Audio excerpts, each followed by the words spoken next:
We present Kenneth Williams, Peter Jones, Clement Freud and Derek Nimmo in just a minute. And as the minute waltz fades away, here to tell you about it is our chairman, Nicholas Parsons.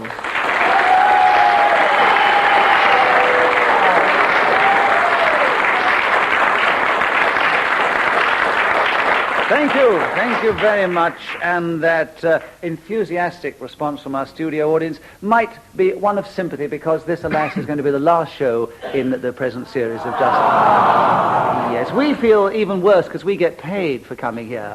Yeah, I heard you get more than the rest of us. You know about that, Derek? You bring it up every week. Yeah, he gets more. Yes, He's the chairman. I know.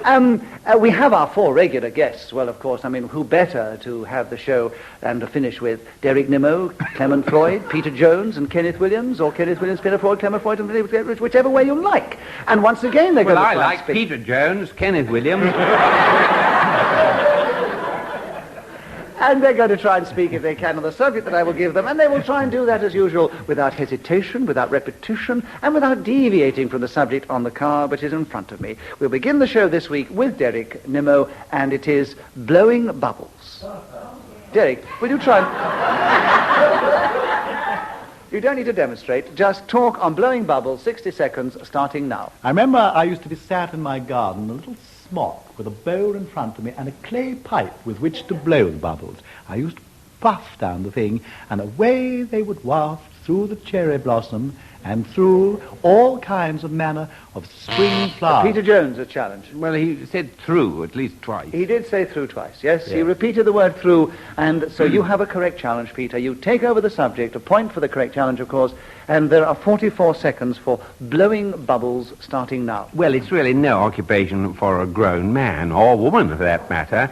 They last very little time, and they're not particularly... Clement Freud, challenge. Men and women last for a very little time. No, the bubbles. He had established in my mind that the bubbles didn't last, because we know... Well, my God, if I established it in your mind, it should have been clear to Clement.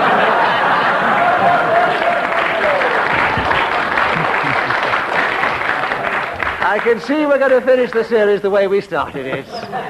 But in spite of the remarks, I will show you how fair I am. Peter, I disagree with the challenge, so you have a point and you keep the subject, and you have 36 seconds, blowing bubbles, starting now. And they're not really very pretty. You can get the same effect by treading on a piece of orange peel in a puddle. All the same colours of the rainbow emerge.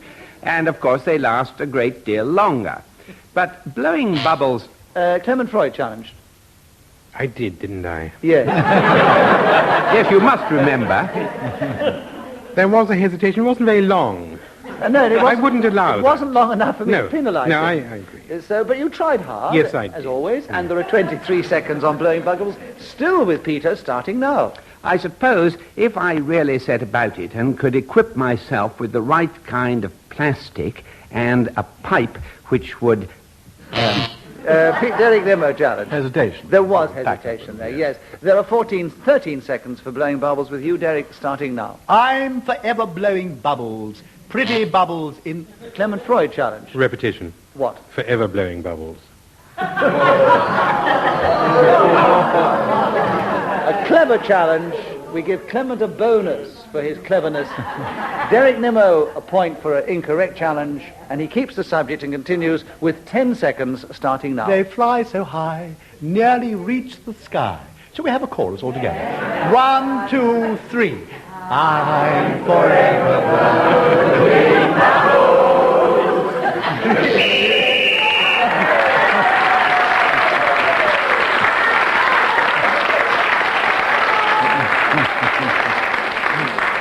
Well, that's 1 point for Derek Nimmo for speaking when the whistle went, and 10 points for the audience. In fact, as there are quite a few, let's give 100 points to the audience, and then they'll be the winners at the end. They won't have another chance to score, will they? So, Derek, a nice touch, and when Ian Mester blows his whistle, by the way, it tells us that the 60 seconds is up, and whoever is speaking then gets that extra point. Derek achieved that and is in the lead with Peter Jones at the end of the round. This next subject is microwave ovens, and Clement Freud, will you begin? And there are 60 seconds, as usual, starting now. Hesitation. I'm afraid there definitely was a hesitation, Clement. And so there are 58 and a half seconds with you, Kenneth, on microwave ovens starting now. There was a case reported in the paper of a lady who purchased one of these things, and while it operated, it leaked its rays, and she suffered greatly in the process. Now then, what she done was to sue the manufacturers, and a large sum of money was paid out in court. I read this and I thought, hello, there'll be trouble with them microwave ovens when it gets around. But to my amazement, they are sold openly, without malice aforethought, over the counter. Well, when I looked in the shop window and saw, to my surprise, that they were being openly merchandised. Clement Freud challenged. Repetition of openly. Yes, you did say openly. Openly sold over the counter. Well, he shouldn't come in on it. He couldn't even start on it.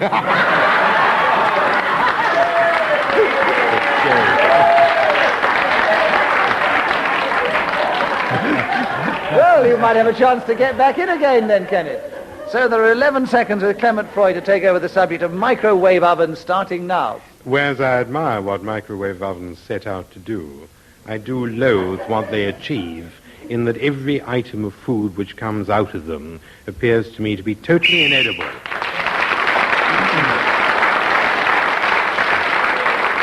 Clement Freud gained the extra point, speaking as the whistle went, and at the end of that round, he and Peter Jones and Derek Nimmo are equal in the lead, just ahead of Kenneth Williams. Derek begins the next round. The subject is air cushions.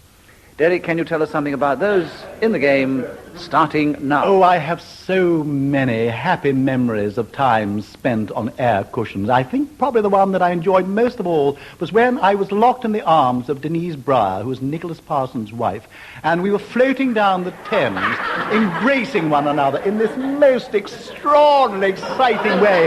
The river was bobbing up and down, and we throbbed as one person, this gorgeous creature that he treats so very badly, put her lips against mine, and we murmured sweet nothings along... Peter Jones' a challenge. Versatile as Denise Breyer is, when her lips are up against somebody else's, she can't murmur.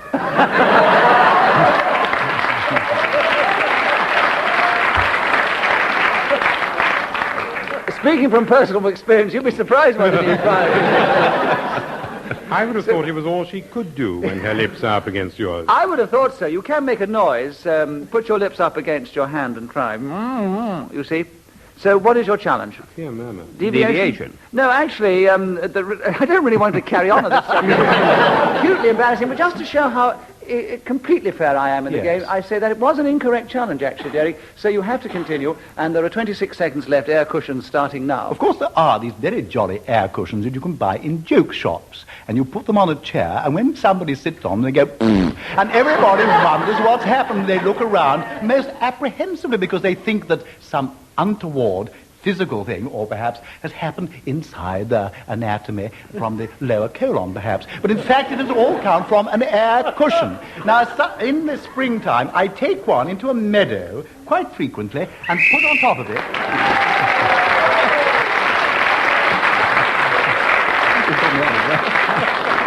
If you thought that was rather a weak blow on the whistle, it's because Ian Mester sits beside me, was overcome at the thought. Clement, it's your turn to begin. The subject is the world's most beautiful building. Will you tell us something on that subject in the game starting now? It's awfully difficult to talk about the world's most beautiful building unless you have been all over the world and seen every single building. But I think what I can say is that number 28 High Street, Ewell, is not the world's most beautiful building. I passed it the other day and it was quite singularly ugly. A two-story building with an old turret. Derek Nimmo. He's not talking about the world's most beautiful building. He's talking about a building that he finds particularly I'm talking on the away subject from the subject. of the world's No. You were deviating. The subject is the world's most beautiful building, and you had established you were talking about the world's least beautiful building in your mind. So I think you have well and truly deviated, and Derek has the subject... Consistency I like so much.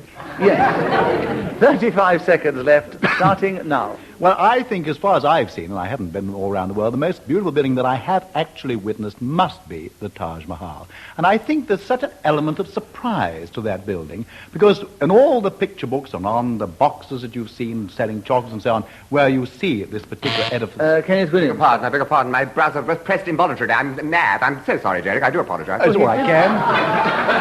Okay, Ken. All's forgiven, Ken. Thanks, chum. You're not having him for repetition of C. No, he said C the first time and seen the second. Right, there are, Derek, an incorrect challenge, so you have a point for being interrupted, and there are 17 seconds left, starting now. Built by the great Mughal Emperor Shah Jahan all those years ago. It was going to be accompanied by another one built in black marble, which would have been... Clement Freud challenge. Repetition of built. Yes, you did mention built before. No, I did not. Yes. Built? Definitely. Oh, right. And, Clement, you have the subject back now. 9.5 seconds, the world's most beautiful building, starting now. The Victorian house in Wimpole Street, in which I live, is perhaps the world's most beautiful building, because Victoriana is close to my heart.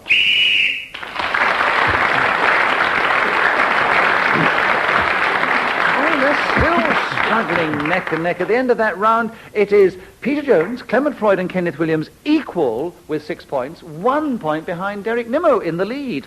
Kenneth, your turn to begin. The subject, knowledge. Will you tell us something about knowledge in the game, starting now? Well, of course, you see, a lot of people imagine that if your head is full of extraordinary facts and you're able to have the sort of retention which enables you to trot these items out at will, and you become Brain of Britain or Mastermind with that goblet in your hand, that's what they think is knowledge. Well, I see it isn't. Knowledge is knowing where to get the enlightenment. You don't have to go around like some card file index system. On the contrary, I can pop to the reference. I was going to say pop round to the reference library, and I got it. Derek Nimmo got in. Derek, you have 20 seconds to talk about knowledge, starting now. They say sometimes that a little knowledge is a dangerous thing. Kenneth Williams. They don't say anything of the kind. No, it's the wrong You see, quotation. it's a little learning is a is dangerous thing. Nevertheless, they do say a little... Shut your Anyone could say. He's always trying to get one better than me. He's always doing it. It just objects the fact I've got this lovely hair. Kenneth, actually, he's quite right. They might say that, but they're misquoting, you see, so he's not actually deviating from the subject on the card. So, Derek, you continue with 16 seconds on knowledge, starting now. Of course, there are some kinds of knowledge which you don't normally tell people about. Now, I, for instance, have carnal knowledge of Nicholas Parsons' wife. Now, this is not something I actually tell people about very frequently. Peter Jones is challenged. I don't think this has any place in a family program. We may all be dragged in as witnesses. It could lead to a lot of unpleasantness. I don't think it's got any place in any show, let alone this one. No, quite. Well, you should know. I think it's something between the two of them that they should... And after that revelation about his meeting her on the river and everything... Peter, I entirely agree with your challenge, because Right. I like to believe that this carnal knowledge to which he refers did not take place, and I'm sure the audience would not believe it, knowing what a fine, upright, standing character that Derek Nimmo really is. Do you really think that he would do that to my... They all said yes. Right, so we're not taking a vote on it. We're going to let Peter Jones have a correct challenge with 5 seconds to go on knowledge, starting now. Or touch not the Pierian spring. That's the second half of the quotation. Do. Right? Well, Peter Jones has moved forward, as well as getting that all-important extra point for speaking as the whistle went, and he's now equal with Derek Nimmo in the lead. They're both 3 points ahead of Clement Freud and Kenneth Williams, equal in second place. Peter, the next subject is Things worth collecting. Will you start with that one in the game? 60 seconds beginning now. Well, judging from the junk stalls at the market, basically anything is worthwhile collecting nowadays, like old bottle tops and tin cans. If somebody says that they're assembling examples of chewed gum, I wouldn't be at all surprised if they didn't have a price. And bits of matchbox tops and discarded clothing. Yes. Did I say yes? It's a kind of mannerism, really. It's not quite fair to challenge me on that, but still, I quite understand. It's part of the game. Yeah. One thing you haven't evolved as the others have yet, Peter, is that once you are floundering a little, you mustn't lose confidence. A glazed look comes over your eyes, and they know that you're just about. Yes, I know. Glazed look. That's always been my trouble, really, glazed look. I remember when I was out with your wife once, and this glazed look... It came over, and she rumbled me right away. So, Kenneth, hesitation. You have the subject of things worth collecting. 40 seconds, starting now. Well, you know, my bank manager said to me, people might as well stick their pardon notes under the bed, because in time, when they become obsolete, they're still having what you call it a face value, and collectors will regard them as highly prized pieces, and so, consequently, everything is worth holding on to. Now, I've even heard they're selling old share certificates issued by the Chinese government of the Ming dynasty, if you please, or Fu Manchu. That's another one, I think. But on the other hand, you see, Russian bonds, which Clement Freud challenge. Repetition of bonds. Chinese bonds, Russian bonds. Yes, right, Clement. And 4 seconds are left for you to talk about things worth collecting, starting now. One's colleagues' wives are well worth collecting. And in particular...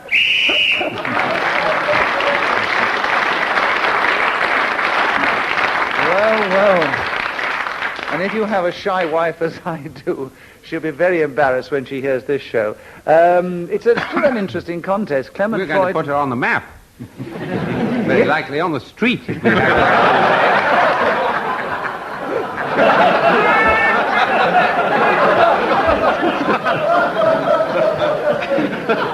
You have. She's going to be getting the letters after this show.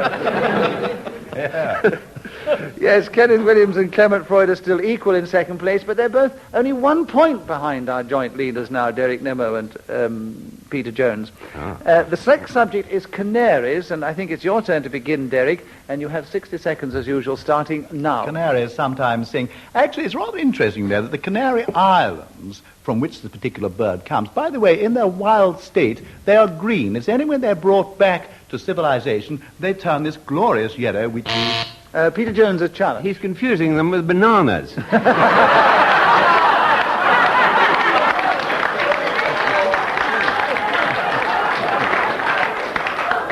is confusing with the bananas because they're brown in their natural state, not green. They're green. They're brown. Green.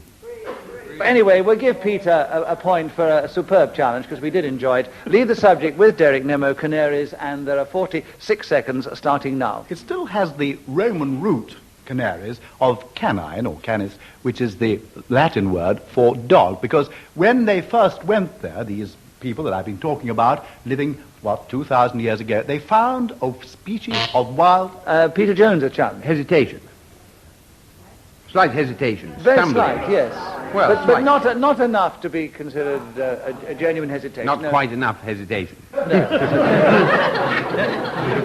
Not enough to, within the context of the games and the rules as I try to interpret them. There are 31 seconds for canaries. Still with you, Derek, starting now. Also from the Canaries comes a particularly fine wine, which was extraordinarily popular in the 18th century and then seemed to lose favour at the beginning of the 19th.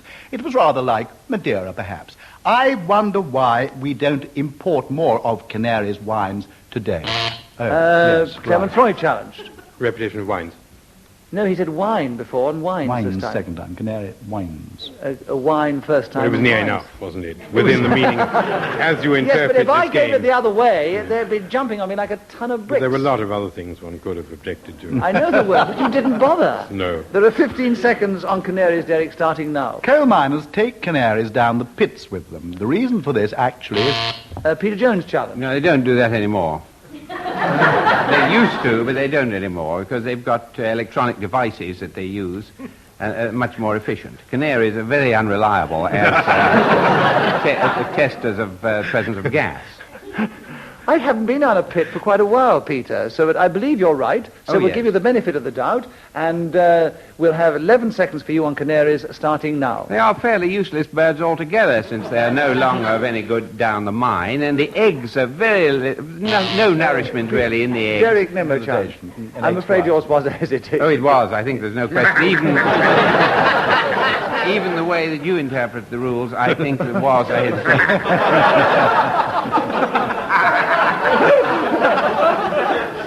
4 seconds for Derek Nimmo with canaries starting now. I once had a canary-coloured pullover, which Yes, I definitely, even the way I interpret the rules, I definitely consider that one was hesitation. And was it green in Madeira and yellow when you got it home? Clement, you have 1.5 seconds on canaries starting now. Mrs. Nicholas Parsons had a canary.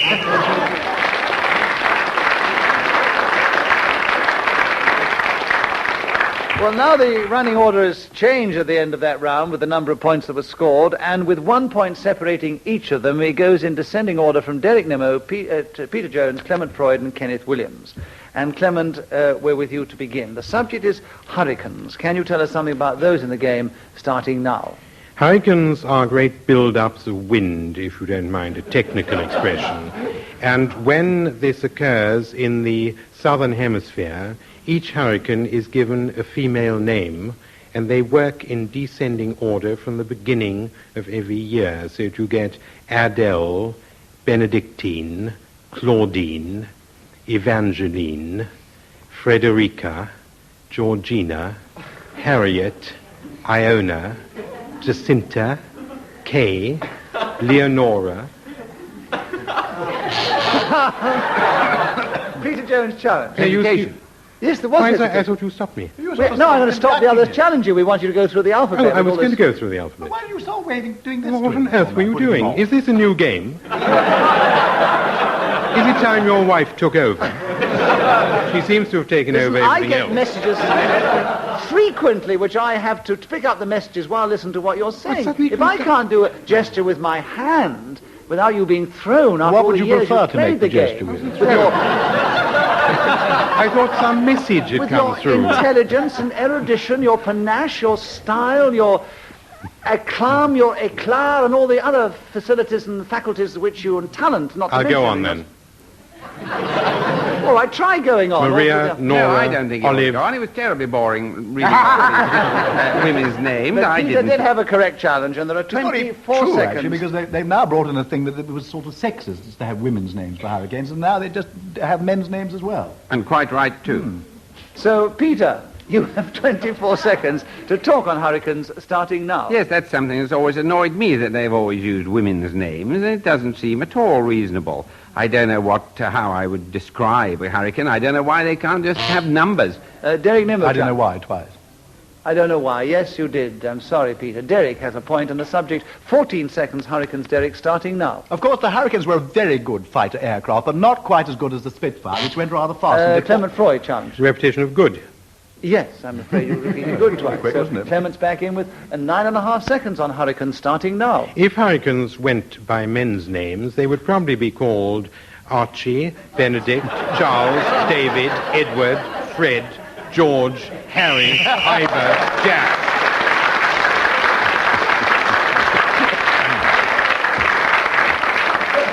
Well, I apologize if I put Clement Freud off in the middle of the show, of that particular round, but it didn't inhibit him at all, and he's now gone forward 1 point behind our leader, Derek Nimmo, in company with Peter Jones and a little ahead of Kenneth Williams. And Kenneth, we'd like you to begin the next round. The subject is going too far. Something that Ian Mester's thought of specially for you, I'm sure, because you do achieve that magnificently sometimes in just a minute. But will you talk on the subject in the game starting now? I can assure you this really happened to me. I was supposed to get off the train at Guildford, but I dropped off. And I went too far, landed up at a halt where, to my consternation, no immediate transport back was available. So tearfully I cried out, "Oh, what a plight I am in! I'm supposed to be playing Maudlin in Richard Bordeaux. Could anyone help me to get to the destination which I've mentioned before and can't do again?" Well, a marvellous bloke turned up who had what was known as a hansom cab. Well, I mean, that's the title they give them, but I don't think it's fair, for the modern conveyance is nothing like those that were given that name in Victorian times, you see. Nevertheless, he rushed me back, and I went on the stage, and they said, "Oh, you could never..."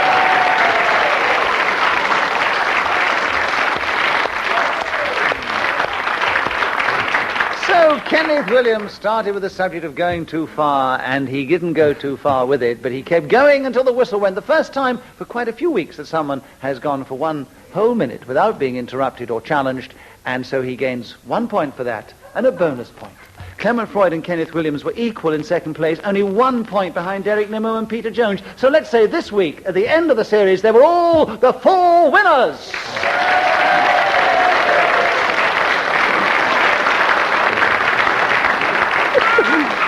Goodbye. And from our lovely audience, goodbye. Hope you've enjoyed the show and the series. Cheerio.